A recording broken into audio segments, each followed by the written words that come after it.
श्री नरेश चंद्र उत्तम पटेल जी। मानवर सभापति महोदय, मैं माननीय वित्त मंत्री श्रीमती निर्मला सीतारमण द्वारा प्रस्तावित केंद्रीय उत्पाद शुल्क अधिनियम 1944 में संशोधन करने वाले विधेयक 2025 किए जाने के संदर्भ में अपना विचार व्यक्त करना है। मानवर, मैं इस सदन में न तो किसी बड़े उद्योगपति की और न किसी बहुराष्ट्रीय कंपनी की, बल्कि उन लाखों गुमनामों हाथों की आवाज़ बनकर आया हूँ जो सुबह 4 बजे से तंबाकू की पत्ती तोड़ते हैं, जो रात के अंधेरे में लालटेन की रोशनी में बीड़ी लपेटते हैं, जो सुपारी के बगीचों में दिन रात मेहनत करते हैं और जिनके घर की चूल्हा इन्हीं छोटे छोटे कारोबारों से चलता है।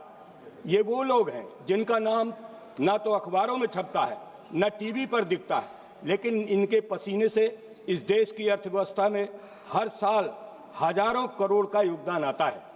आज सरकार इन्हीं लोगों की रोजी रोटी पर भारी टैक्स और नया स्वास्थ्य सेस थोपने जा रही है, बिना इनकी एक बार सुनवाई किए बिना। महोदय, हमारे इलाके में तंबाकू की खेती होती है और मानवर सरकार तंबाकू, बीड़ी, गुटखा और पान मसाला पर नया टैक्स लगाने की बात कर रही है। ये नियम बिना पूरे सोच विचार के गरीब मजदूर किसानों की हालत देखे बिना लाए जा रहे हैं। महोदय, मेरे जिले फतेहपुर में उत्तर प्रदेश के आसपास तंबाकू की खेती बहुत बड़े तादाद पर होती है। मानवर, छोटे किसान, मजदूर, महिलाएं, कुटीर उद्योग, बड़े, जब टैक्स एकदम बढ़ा दिया जाएगा तो बड़ी कंपनियां तो संभाल लेंगी, लेकिन छोटे किसान और छोटे उद्यमी बुरी तरीके से दब जाएंगे। ऊपर से महंगाई बढ़ेगी, बाजार छोटा होगा और किसानों की खरीद कम हो जाएगी। नया सेस मशीन के हिसाब से लगेगा, इससे छोटे कारखाने, पत्ती छटाई वाले यूनिट और घरों में काम करने वाले परिवारों पर ज्यादा बोझ पड़ेगा। सरकार कह रही कि स्वास्थ्य का फायदा होगा, पर गांव का सच ये है कि मजदूर किसान का रोजगार पहले से ही कमजोर है। ये कदम और चोट करेगा। मानवर, हमारी मांग है कि इसे जल्दबाजी में पास न किया जाए। और मानवर, आज हमारे देश के अंदर एक झटके में 28% जीएसटी के ऊपर 50-60% का सेस और मशीन आधारित कर लगा देंगे तो क्या होगा? बड़ी कंपनियां तो अपना दाम बढ़ाकर निकाल लेंगी, लेकिन छोटी बीड़ी कारखाने, पत्ती छटाई वाले सेठ जहां 15 से 20 हजार बीड़ी रोज लपेटने वाली महिला, ये सब बर्बाद हो जाएंगे। मानवर, ये स्वास्थ्य के लिए है, लेकिन अध्यक्ष जी, स्वास्थ्य तभी सुधरेगा जब 2 वक्त की रोटी मिलेगी।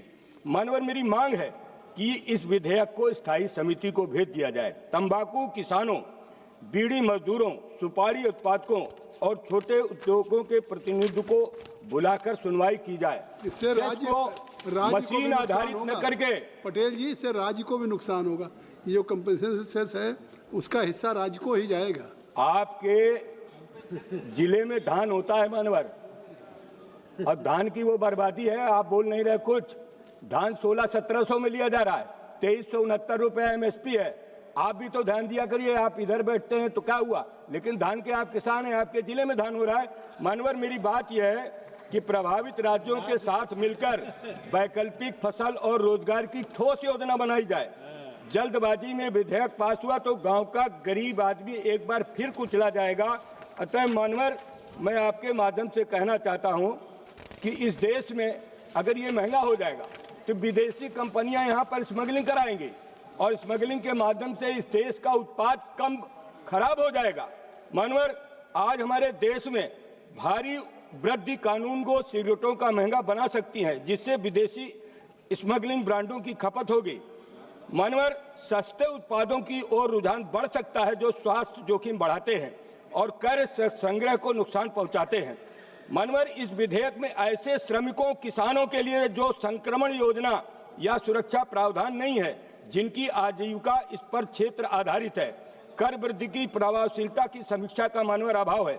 विधेयक में यह नहीं है कि सरकार खपत, अवैध व्यापार या राजस्व पर बड़े प्रभाव का नियमित आकलन करेगी, जो नीति निर्माण के लिए आवश्यक। मानवर कृषि मंत्री जी यहाँ बैठे हैं। मध्य प्रदेश के अंदर सबसे ज्यादा तंबाकू का काम होता है, बीड़ी के पत्ते काम होता है। मानवर उन गरीबों की हालत को ध्यान देना चाहिए, उस पर विचार करना चाहिए। और ये विशेषज्ञ भी हैं, मुख्यमंत्री जी रहे हैं मानवर, इन लोगों को बैठ करके इसके बारे में ठीक से विचार किया जाए, ताकि छोटे किसानों का और जो तंबाकू उत्पादक है, बाद में मशीनों में वो प्रोसेस होती है, वो अलग विषय है, लेकिन मानवर उन छोटे लोगों पर बहुत भारी बोझ पड़ेगा। इसलिए मेरी मांग है मानवर कि इसको स्थायी समिति को भेज दिया जाए। धन्यवाद मानवर।